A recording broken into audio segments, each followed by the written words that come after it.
Hello बच्चों, Henry law के बाद जो हमारा नेक्स्ट टॉपिक आता है भाई वो है आपका रोल्स लॉ। जैसे हमने हेनरी लॉ किया था वैसे ही करेंगे भाई आपका रोल्स लॉ।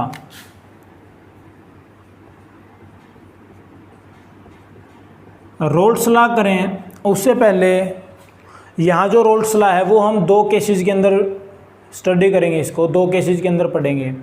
दो केसेस कौन कौन से होंगे? एक तो रोल्स लॉ पढ़ेंगे हम फॉर ए वोलेटाइल सोल्यूट और दूसरा होगा roles law for a non volatile solute. यानी दो केसेस होंगे यहाँ पे, एक तो for volatile solute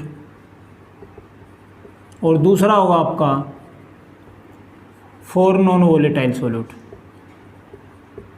non volatile solute.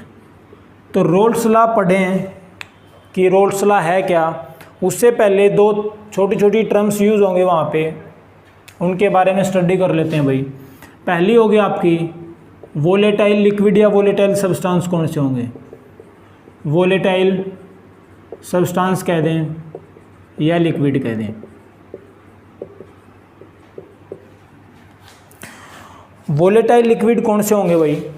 वो लिक्विड या वो सब्सटेंस जो एक नॉर्मल टेम्परेचर के ऊपर इजीली वेपर्स के अंदर कन्वर्ट हो जाएं।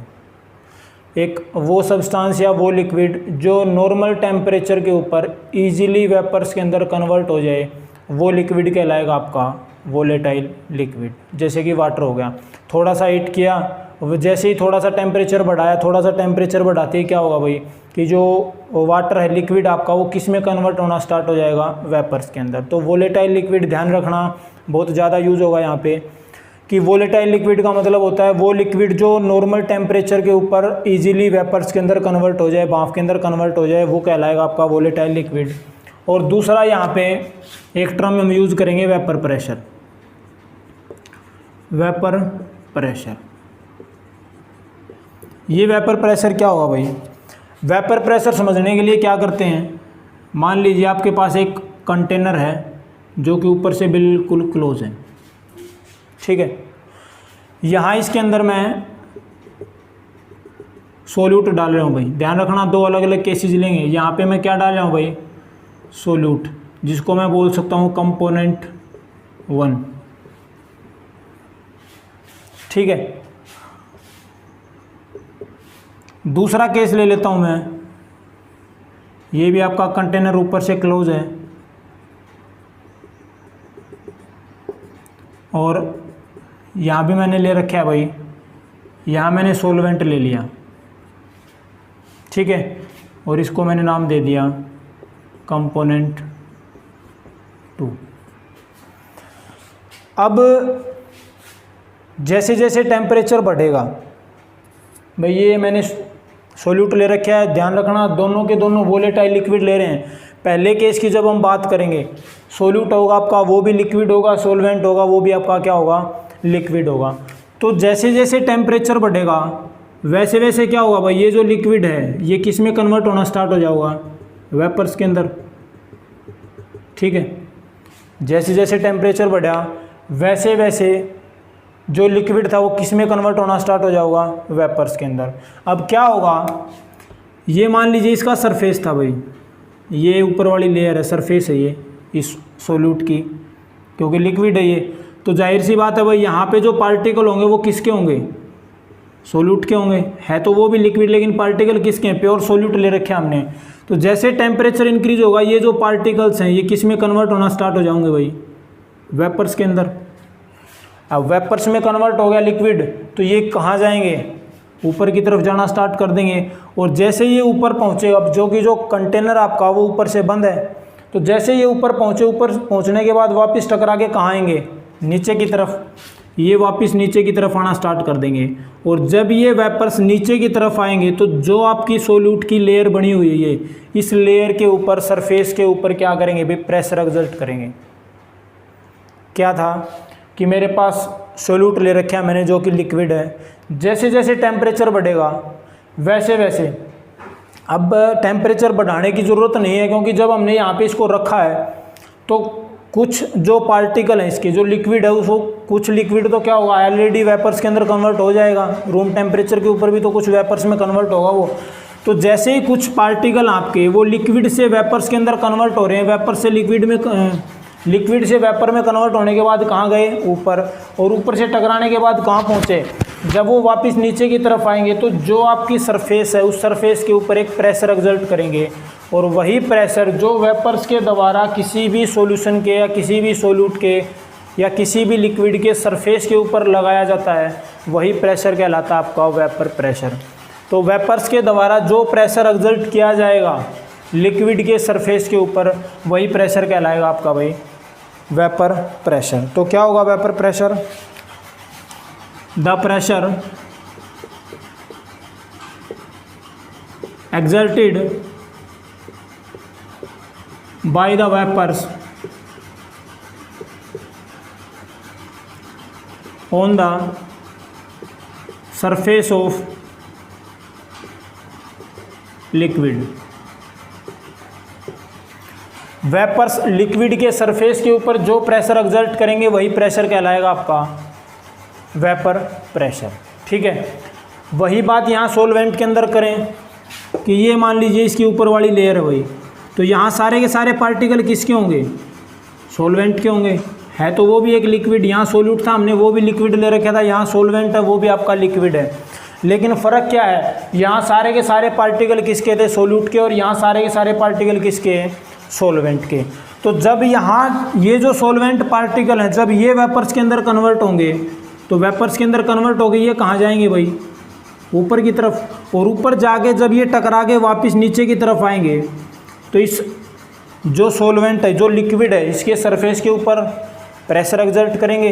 तो सेम वही बात यहाँ होगी कि जब वेपर्स ऊपर गए, टकरा के वापस नीचे की तरफ आए, तो सरफेस के ऊपर उन्होंने क्या किया भाई, प्रेशर एक्सर्ट किया। ये जो प्रेशर लगा यही कहलाएगा आपका वेपर प्रेशर। फ़र्क क्या रह गया, मान लेता हूँ मैं भाई, ये जो सोल्यूट है मैंने ये ले लिया ए, और सॉल्वेंट को मैंने मान लिया बी। ठीक है, सोल्यूट का नाम रख दिया मैंने ए, या कंपोनेंट वन भी रख सकता हूँ भाई, सॉल्वेंट को मैं बी भी बोल सकता हूँ या कंपोनेंट 2 भी बोल सकता हूँ।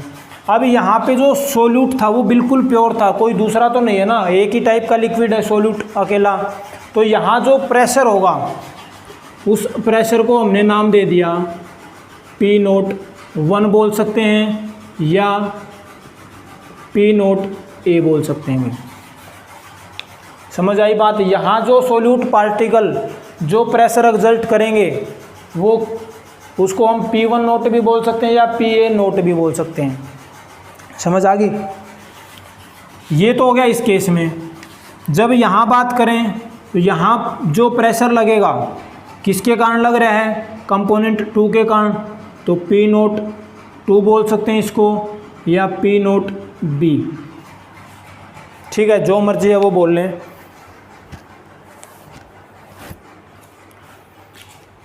तो यहाँ तक समझ आ गया। सोल्यूट के लिए हम क्या यूज़ करेंगे, यहाँ देखना ये प्योर है भाई,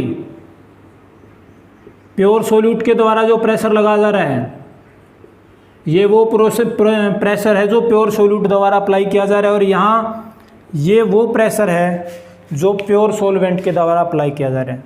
ठीक है, तो ये कहानी समझ आ गई। पार्शियल प्रेशर क्या होगा, ये सोल्यूट का, ये सॉल्वेंट का। अब एक केस और ले लेते हैं कि मान लीजिए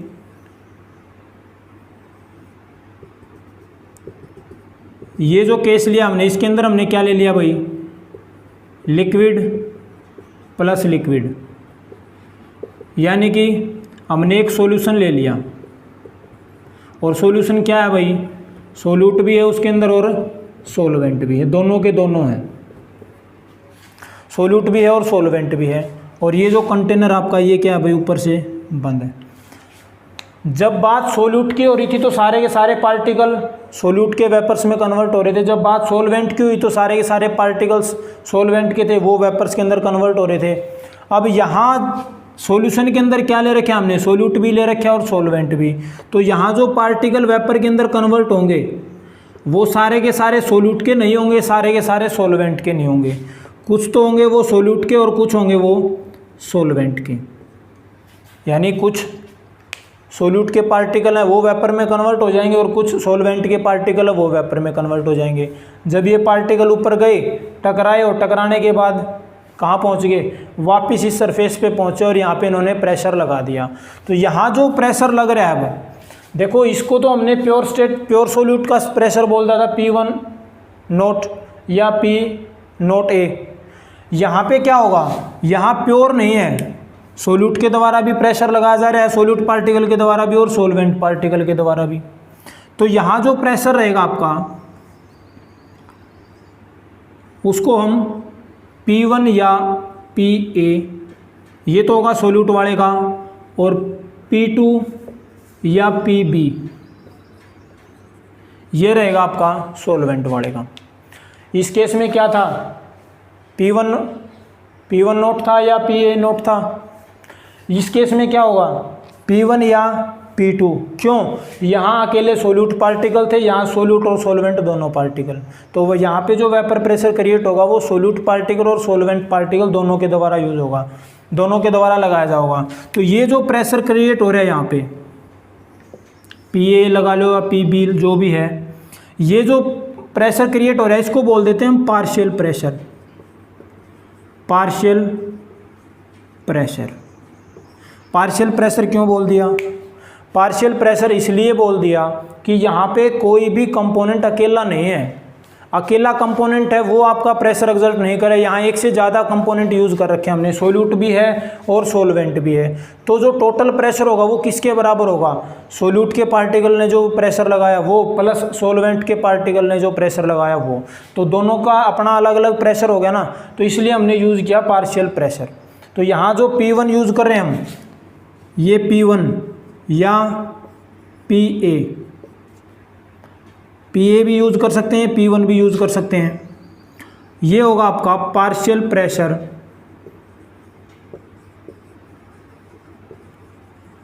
of solute, partial vapour pressure है भाई, partial vapour pressure of solute. या P2 की बात करूं या मैं कहूं PB, वो क्या रहेगा, partial vapour pressure, partial vapour pressure of solvent. समझ आ गई। यहाँ P01, P0A ये क्या थे, ये सोल्यूट के द्वारा जो प्रेशर लगाया गया था वो, यानी कि प्योर फॉर्म में था, यहाँ पे अकेला सोल्यूट प्रेशर लगा रहा था, यहाँ सॉल्वेंट अकेला लगा रहा था, हमने नोट P0 या P0A या P0B जो भी था हमने यूज़ कर लिया सोल्यूट और सॉल्वेंट के लिए। यहाँ पे P1 अकेला यूज़ करेंगे, यहाँ P01 था, यहाँ P1 अकेला यूज़ करेंगे। या फिर PA, यहाँ पे क्या था, P02 था, यहाँ पे P2 अकेला यूज़ करेंगे। क्यों, यहाँ पे क्या है भाई, प्योर फॉर्म में है और ये मिक्स में।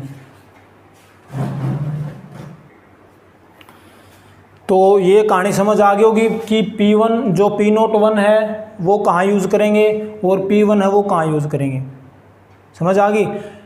P01 कहाँ यूज़ करेंगे, जब अकेले सोल्यूट के द्वारा प्रेशर लगाया जाए, वेपर प्रेशर क्रिएट किया जाओ तब।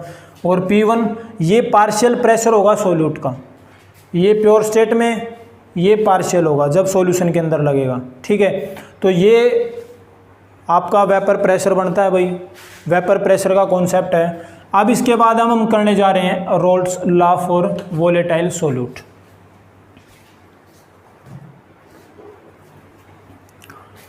तो अब हम करेंगे भाई roles law for volatile solute की। रोल्स लॉ कहता क्या स्टेटमेंट है इसकी, रोल्स लॉ कैसे एक्सप्लेन करेंगे वो देखो। क्या कहो भाई roles law, for a solution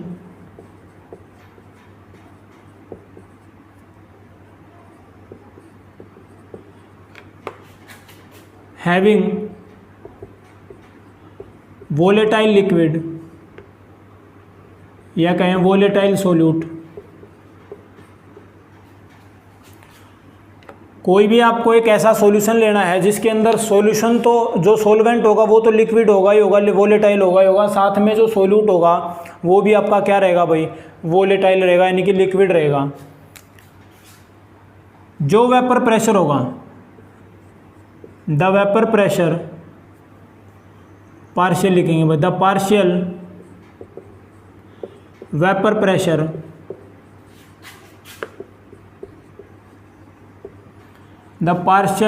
pressure of a component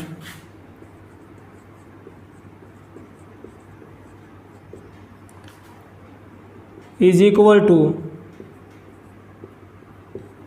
किसके इक्वल होगा, product of mole fraction of that component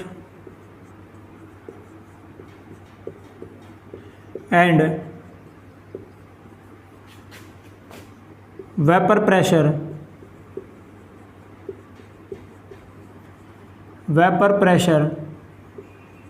of that component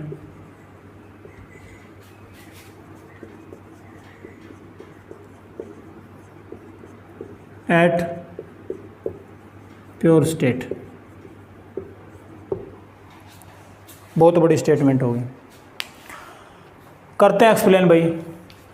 roles law for a volatile solute, यानी आपके पास एक ऐसा सॉल्यूशन लेना है जिसके अंदर सोल्यूट और सोलवेंट दोनों के दोनों लिक्विड हों। ले लिया। अब क्या कहता है कि जो पार्शियल वेपर प्रेशर होगा ऑफ कंपोनेंट, मान लीजिए मैं यहाँ पे एक सॉल्यूशन ले लेता हूँ भाई, यहाँ सॉल्यूशन ले रखा है मैंने, और इस सॉल्यूशन के अंदर मैंने दो कंपोनेंट डाल रखे हैं, एक मेरा सोल्यूट है और एक मेरा सोलवेंट है। सोल्यूट को मैंने ए नाम दे दिया और सोलवेंट को मैंने बी दे दिया। समझ आ गई। मेरे पास एक सॉल्यूशन है जिसके अंदर दो कंपोनेंट डाल रखे हैं मैंने, ए और बी। ए है वो मेरा सोल्यूट है, बी है वो मेरा क्या है, solvent. The partial vapour pressure of a component, किसी भी कंपोनेंट का पार्शियल प्रेशर लगा लो आप, चाहे ए का लगा लो चाहे वो बी का लगा लो, वो किसके बराबर होगा, इज इक्वल टू, किसके इक्वल होगा, product of mole fraction of that component. अगर आप सोल्यूट का निकाल रहे हो पार्शियल प्रेशर तो वो किसके बराबर होगा, मोल फ्रैक्शन लेंगे, सोल्यूट का मोल फ्रैक्शन लेंगे और उसकी मल्टीप्लाई करेंगे किसके साथ, सोल्यूट का वेपर प्रेशर कितना था प्योर स्टेट के अंदर, उसके साथ मल्टीप्लाई करेंगे। दोनों का जो मल्टीप्लिकेशन होगा वही आपका पार्शियल वेपर प्रेशर होगा या वही आपका रोल्स लॉ की इक्वेशन प्रोवाइड करवाएगा। क्या कहता है देखो, मान लीजिए मेरे पास एक सॉल्यूशन है, उसके अंदर दो कंपोनेंट डाल रखे हैं मैंने, एक ए है और एक मेरा बी है।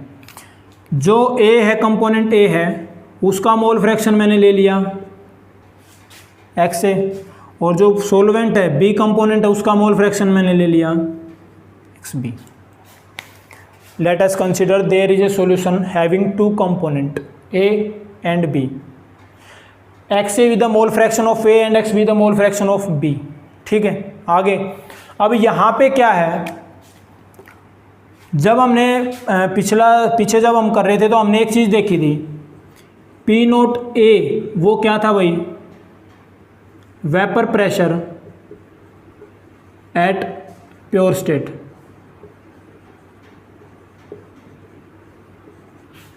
किसका, of solute, vapour pressure of solute,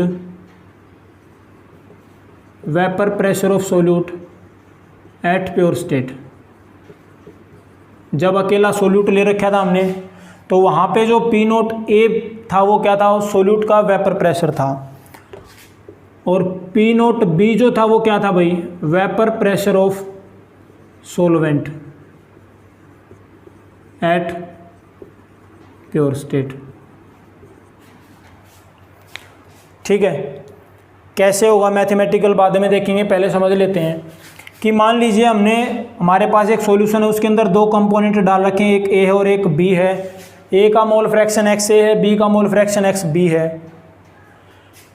जो सोल्यूट है मेरा ए, उसका जो प्योर स्टेट में प्रेशर होगा, वेपर प्रेशर होगा, वो क्या है भाई, पी नोट ए, और सोलवेंट का जो प्योर स्टेट में जो वेपर प्रेशर होगा वो आपका पी नोट बी। तो यहाँ पे क्या करेंगे भाई, मैथमेटिकली क्या होगा, या हम बात करें according to Raoult's law. Raoult's law क्या कहा भाई? The partial vapour pressure of एक कंपोनेंट, हम कोई एक कंपोनेंट ले रहे हैं, रोल्स लॉ वेरीफाई करेंगे फॉर सोल्यूट। सोल्यूट के लिए अगर हमने रोल्स लॉ हमें निकालना है या इक्वेशन देनी है तो उसके लिए क्या करेंगे? पी ए क्या है भाई? Partial vapour pressure of solute. समझ आ गई? यानी कि पी ए किसके बराबर हो जाएगा? पार्शियल वेपर प्रेशर किसके इक्वल होगा? Product of mole fraction. Solute का मोल फ्रैक्शन किसके बराबर है भाई?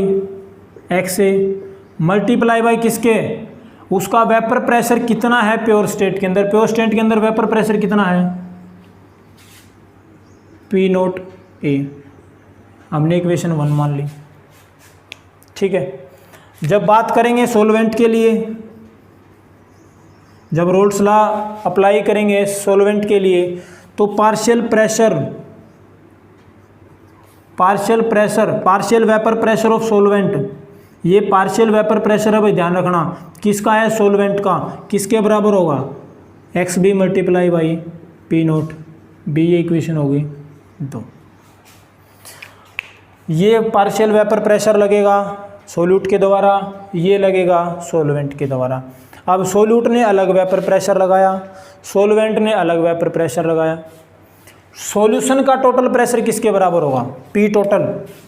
अगर यहाँ से निकालूँ मैं पी टोटल क्या है? टोटल प्रेशर है सॉल्यूशन का। सॉल्यूशन के ऊपर टोटल प्रेशर किसके द्वारा लगेगा?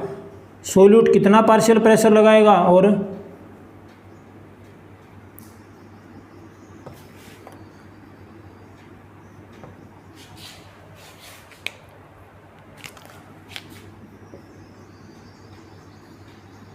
सॉल्वेंट कितना लगाएगा और सोल्यूट कितना लगाएगा, दोनों का एडअप हो जाएगा भाई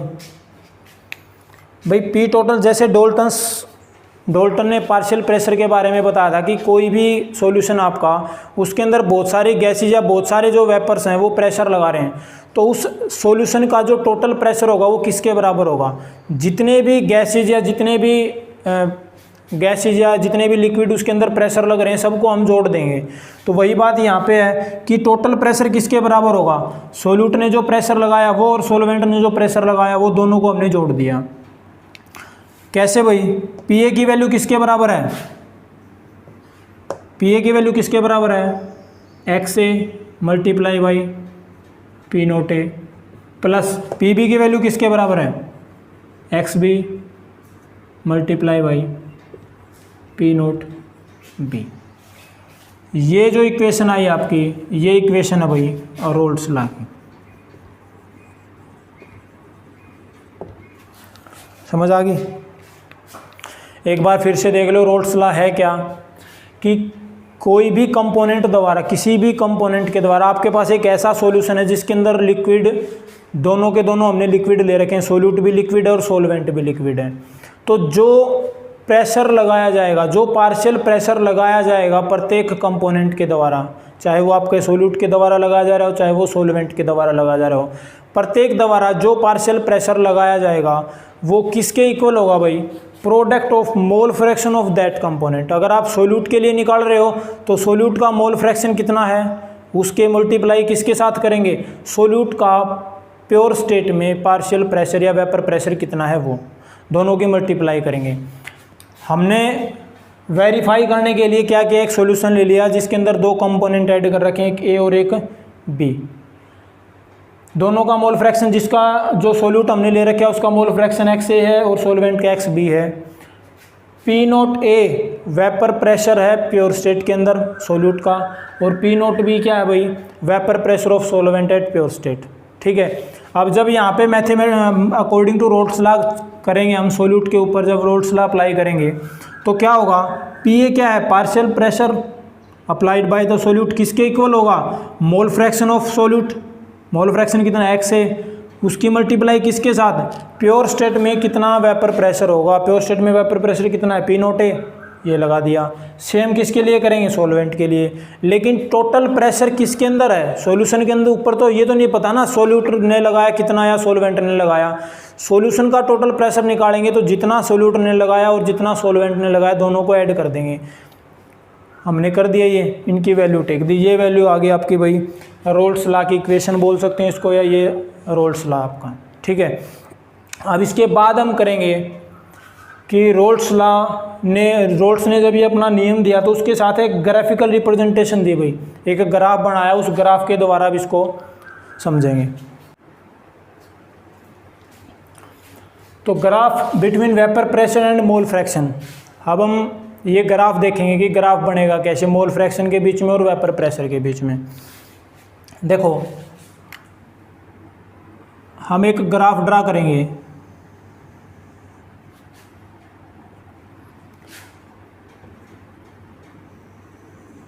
इस साइड आपका मोल फ्रैक्शन, ठीक है, और यहाँ ऊपर की साइड आपका वेपर प्रेशर।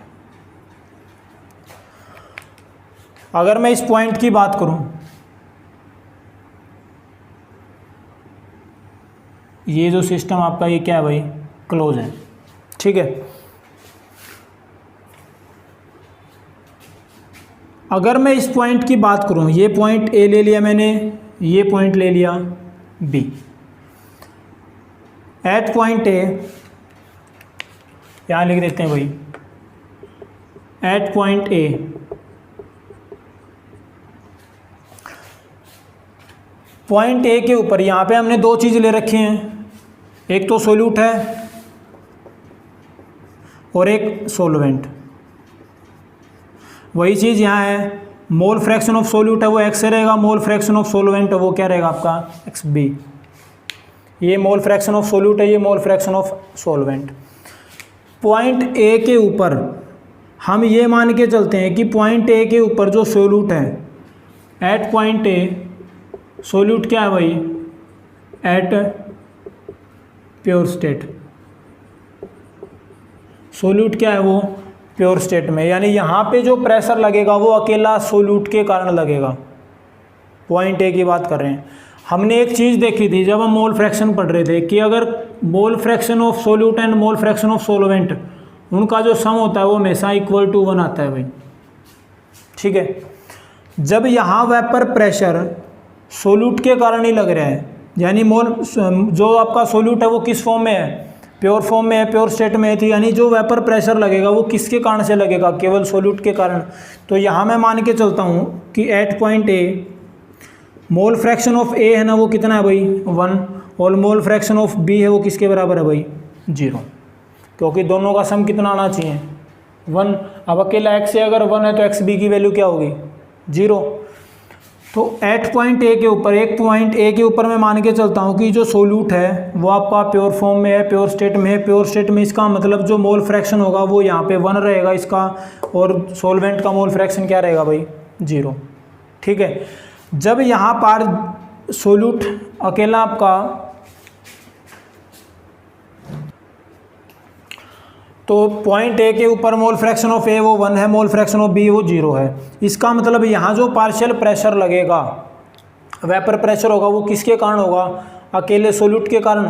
और ये हमने देखा था कि सोल्यूट के कारण, जब सोल्यूट प्योर फॉर्म में है तो वहाँ उसके द्वारा जो वेपर प्रेशर लगाया जाएगा वो किसके बराबर होगा भाई, यहाँ मान लिया हमने पी नोट ए। भाई सीधी सी बात है, सोल्यूट है, जो प्रेशर लगेगा वो किसके कारण लगेगा, सोल्यूट अकेले के कारण लगेगा। तो सोल्यूट अकेले के कारण जो प्रेशर लगेगा वो क्या रहेगा आपका पी नोट ए। अब जैसे जैसे आगे की तरफ जाते जाएंगे भाई, जैसे ही बी पे पहुँचे, यहाँ मोल फ्रैक्शन ऑफ ए है वो 0 हो गया, मोल फ्रैक्शन ऑफ बी है वो आपका 1 हो गया। अब मोल फ्रैक्शन ऑफ बी अगर 1 हो गया, इसका मतलब यहाँ जो पार्शियल प्रेशर लगेगा, वेपर प्रेशर लगेगा, वो किसके कारण लगेगा, सोलवेंट के कारण। तो वो हमने नाम दे दिया उसका पी नोट बी, क्योंकि यहाँ अकेले सोलवेंट के कारण वेपर प्रेशर क्रिएट हो रहा है, तो वो आपका प्योर फॉर्म में है, इसका मतलब पी नोट बी। यहाँ अगर हम पहुँचे, जब हम यहाँ पहुँचे तो एक्स ए की वैल्यू 0.8 रहेगी, एक्स बी की वैल्यू 0.2। भाई धीरे धीरे अगर देखो यहाँ ए पे एक्स की यानी मोल फ्रैक्शन ऑफ सोल्यूट 1 था, यहाँ मोल फ्रैक्शन ऑफ सोल्यूट 0 हो गया, इसका मतलब डिक्रीज हो रही है। यहाँ पहुँचे एक्स ए 0.6, एक्स बी 0.4, यहाँ पहुँचे एक्स ए 0.4, एक्स बी 0.6, ऐसे करते चलेंगे। और जैसे ही बी पे पहुँचे वहाँ पे मोल फ्रैक्शन ऑफ ए 0 हो गया, मोल फ्रैक्शन ऑफ बी 1 हो गया। तो यहाँ जो वेपर प्रेशर क्रिएट होगा वो किसके बराबर हो, किसके द्वारा होगा भाई, अकेले सॉल्वेंट के कारण, जिसको हमने नाम दे दिया पी नोट बी। अब देखो एक चीज़ देखो, यहाँ जो प्रेशर क्रिएट हो रहा था वो सोल्यूट अकेले के कारण हो रहा था, और यहाँ किसके कारण हो रहा है, सॉल्वेंट के कारण। तो धीरे धीरे मोल फ्रैक्शन कम हो रहा है ना, जैसे जैसे ए से बी की तरफ जा रहे हैं। यहाँ पहले लिख देता हूँ एट पॉइंट बी सॉल्वेंट है वो क्या है भाई आपका, सॉल्वेंट किस फॉर्म में है, प्योर स्टेट में, इसलिए एक्स ए है वो आपका 0 और एक्स बी है वो कितना हो गया 1। समझ आ गई। यहाँ पार्शियल प्रेशर सोल्यूट अकेले के कारण था, यहाँ धीरे धीरे क्या हो रहा है, सोल्यूट की अमाउंट कम हो रही, सोल्यूट का मोल फ्रैक्शन कम होता जा रहा है। इसका मतलब मोल फ्रैक्शन कम हो रहा है। भाई हमने पढ़ा क्या है, प्रेशर किसके डायरेक्टली प्रोपोर्शनल है, मोल फ्रैक्शन के। तो अगर मोल फ्रैक्शन कम हो रहा है इसका मतलब प्रेशर भी कम होगा। तो ये जो लाइन बनेगी ये धीरे धीरे कहाँ जाके मिलेगी भाई आपकी, ये, इसको मैंने नाम दे दिया लाइन फर्स्ट। ठीक है। अब यहाँ देखो सॉल्वेंट का जो मोल फ्रैक्शन था वो 0 था, और यहाँ सॉल्वेंट का मोल फ्रैक्शन कितना है 1। यानी जैसे जैसे ए से बी की तरफ गए वैसे वैसे मोल फ्रैक्शन बढ़ गया। मोल फ्रैक्शन बढ़ गया इसका मतलब क्या हो रहा है, प्रेशर भी बढ़ेगा। प्रेशर बढ़ रहा है इसका मतलब ये वैल्यू क्या होगी भाई, बढ़ती जाएगी। और ये कहाँ जाके मिलेगी आपकी, इसको मैंने नाम दे दिया लाइन 2। ये लाइन 1 होगी, ये लाइन 2 होगी। अब एक चीज़ देखो, यहाँ तो अकेला सोल्यूट था, यहाँ अकेला सॉल्वेंट है, लेकिन कहीं अगर हम बीच की बात करें, मैं इस लाइन को मिला देता हूँ एक बार। अगर हम इस पॉइंट के ऊपर बात करें, इस पॉइंट के ऊपर अगर हम बात करें तो यहाँ देखो सोल्यूट भी है और सॉल्वेंट भी। इसका मतलब यहाँ क्या बन रहा है आपका, सॉल्यूशन बन रहा है नहीं बन रहा। यानी इन दो पॉइंटों के बीच में अगर कोई भी पॉइंट आप लोगे, यहाँ तो अकेले सोल्यूट के कारण पार्शियल प्रेशर है, वेपर प्रेशर है, यहाँ अकेले सॉल्वेंट के कारण प्रेशर है। लेकिन जब बीच में बात करेंगे तो वहाँ पे क्या है, सॉल्यूशन बन रहा है। किसी भी इन दोनों पॉइंट के बीच में कहीं भी देख लेना आप, वहाँ पे जो प्रेशर लगेगा वो पूरे सॉल्यूशन के कारण होगा, यानी पूरे सॉल्यूशन का प्रेशर होगा, वो सोल्यूट के कारण भी होगा और सॉल्वेंट के। यहाँ अकेला सोल्यूट प्रेशर क्रिएट कर रहा है, यहाँ अकेला सॉल्वेंट, लेकिन इन दोनों पॉइंट के बीच में कहीं भी जाओगे आप, दोनों का मोल फ्रैक्शन 0 नहीं है, कुछ ना कुछ मोल फ्रैक्शन है इनका। तो इसका मतलब यहाँ भी वेपर प्रेशर क्रिएट होगा, और वो वेपर प्रेशर किसके द्वारा क्रिएट होगा, सोल्यूट के द्वारा भी और सॉल्वेंट के द्वारा भी। तो इसका मैंने नाम रख दिया लाइन 3। अब देखो लाइन 1 क्या इंडिकेट कर रही है भाई, लाइन 1 क्या इंडिकेट कर रही है, यहाँ सोल्यूट के द्वारा प्रेशर लगाया जा रहा है, धीरे धीरे किसके द्वारा कम हो गया वो। इसका मतलब जो लाइन फर्स्ट आपकी, लाइन फर्स्ट किसको रिप्रेजेंट कर रही है, partial pressure of A. Partial pressure solute के द्वारा जो पार्शियल प्रेशर लगाया जा रहा है वो किसके बराबर, X A multiply by P note A. ये तो होगी लाइन फर्स्ट की इक्वेशन। भाई समझ आ गई क्यों ली है, लाइन फर्स्ट के लिए इक्वेशन क्यों ली, क्योंकि यहाँ अकेले सोल्यूट के द्वारा प्रेशर क्रिएट कर रखा था भाई, अकेले सोल्यूट ने प्रेशर लगा रखा था। धीरे धीरे सोल्यूट कम हो रहा है, सॉल्वेंट बढ़ रहा है। यहाँ पे आके अब बीच में तो सॉल्यूशन ही तो बन गया ना, यहाँ पे भी एक सॉल्यूशन बन गया, लेकिन ये किसके द्वारा क्रिएट कर रखा था ये प्रेशर, अकेले सोल्यूट ने यहाँ पे प्रेशर लगा रखा था। तो पी ए वाली इक्वेशन हो जाएगी ये। तो जब बात इसकी करेंगे तो ये पी बी वाली हो जाएगी, यानी X B multiply by P nought B. ये होगी लाइन 2 की इक्वेशन। भाई पार्शियल प्रेशर ऑफ ए, ये सोल्यूट का हो गया, ये पार्शियल प्रेशर हो गया सॉल्वेंट का, और ये किसका हो गया, ये हो गया आपका pressure of solution. Vapour pressure of solution. ये पूरे सॉल्यूशन का वेपर प्रेशर हो गया भाई, और वो किसके बराबर होगा, P टोटल, वो आपका P1 प्लस P2 के, या मैं कह दूँ PA प्लस PB। भाई यहाँ इन लाइन, ये जो लाइन है लाइन 3 क्या इंडिकेट कर रही है, लाइन 3 इंडिकेट कर रही है पूरे सॉल्यूशन का वेपर प्रेशर किसके बराबर होगा, पूरे सॉल्यूशन का वेपर प्रेशर किसके बराबर होगा, सोल्यूट जो वेपर प्रेशर क्रिएट करेगा उसके और प्लस सॉल्वेंट के, दोनों के सम के बराबर होगा। सोल्यूट कितना प्रेशर लगा रहा है, PA, सॉल्वेंट कितना लगा रहा है, PB, दोनों को हमने ऐड कर दिया। ठीक है, तो ये है आपका graphical representation of roles law, और इसकी जो इक्वेशन है वो, अगर मोल आपको ग्राफ ड्रा करना आ जाए कि मोल फ्रैक्शन और वेपर प्रेशर के बीच में ग्राफ ड्रा करना है, तो क्या करना है भाई कि नीचे की तरफ तो हमने ले लिया मोल फ्रैक्शन और ऊपर की साइड हमने ले लिया वेपर प्रेशर। एक पॉइंट ए ले लिया हमने, एक पॉइंट बी ले लिया। पॉइंट ए के ऊपर जो सोल्यूट है वो अपनी प्योर स्टेट के अंदर है। सोल्यूट अगर प्योर स्टेट के अंदर, इसका मतलब यहाँ पे इसका मोल फ्रैक्शन 1 होगा और सॉल्वेंट का मोल फ्रैक्शन 0। इसका मतलब यहाँ जो प्रेशर लगेगा वो किसके द्वारा लगेगा, ओनली फॉर सोल्यूट के द्वारा। सोल्यूट के द्वारा जो प्रेशर लगाया जाएगा P0A। P0A क्यों लिया हमने, क्योंकि यहाँ पे सोल्यूट है वो प्योर स्टेट में है, प्योर फॉर्म में है, इसलिए P0A। जैसे जैसे B की तरफ आ रहे हैं, A का मोल फ्रैक्शन कम हो रहा है, B का बढ़ रहा है, और जैसे B पॉइंट पे पहुँचे A का मोल फ्रैक्शन 0 हो गया और B का हो गया 1।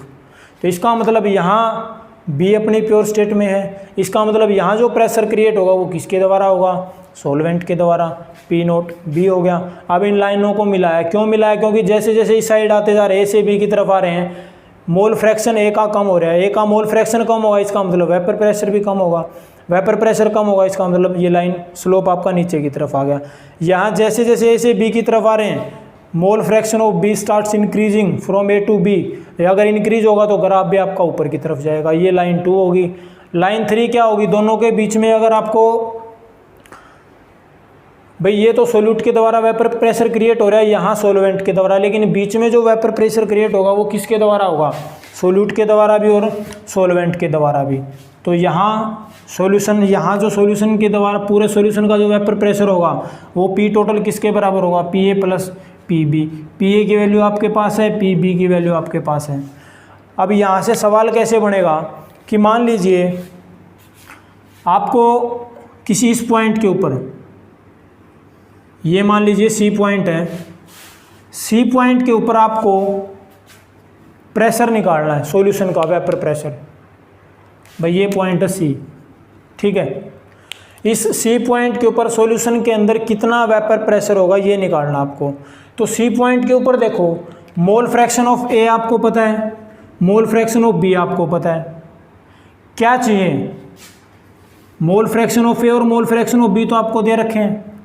A कितना प्रेशर लगाएगा, अगर प्योर स्टेट में एक, अगर हमें यहाँ पता लग जाए कि A कितना प्रेशर क्रिएट करे सोल्यूट, सोल्यूट जब अपनी प्योर स्टेट में है तो वहाँ वो कितना प्रेशर एक्सर्ट करेगा, वेपर प्रेशर कितना उसका, अगर ये हमारे पास आ जाए तो मोल फ्रैक्शन पहले से ही है यहाँ पे।